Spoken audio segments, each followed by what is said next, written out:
बिस्मिल्लाहिर्रहमानिर्रहीम। अस्सलाम वालेकुम दोस्तों, जैसे कि आप सभी जानते हैं ये जो कोरोना है ये पूरी दुनिया में तबाही मचाया हुआ है। तो हम इसे बचना है, हमें इससे बचना है। तो हम क्या करेंगे, हम गुड वेजिटेबल्स खाएंगे, गुड फ्रूट्स खाएंगे, ये सब तो करेंगे। साथ में हमारी अपनी सेहत का ध्यान भी रखेंगे, हैंड वॉश करेंगे। हैंड वॉश करते रहना है हम लोगों को 10 मिनट्स तक का सोप से।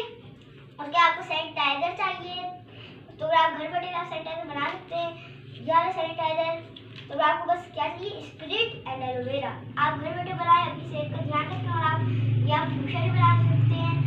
इसका आपको बस वाटर एंड डिटॉल मिला के आपको बनाना है। इसको आप जैसे भी अगर आप कहीं से भी बाहर से आ रहे हो तो सैनिटाइजर लगा लीजिए, आप ये पुशर कर लिए। इससे क्या होगा, अगर आप बाहर जा रहे होंगे तो फिर आप मोटरसाइकिल अगर पकड़ते हैं तो फिर इससे क्या होगा, आपके हाथ में जर्म्स आ जाते हैं। उसके बाद फिर आपको क्या करना है, अगर आप जैसे ये सब लगाएंगे तो फिर आपके जर्म्स खत्म हो जाएंगे। और आपको फ्रूट्स ही खाने जिसके वजह से आपकी हेल्थ अच्छी रहेगी, तो फिर जर्म्स भी नहीं आ पाएंगे तभी। और आज के लिए इतना ही, अगली वीडियो में मिलते हैं। अल्लाह हाफिज़।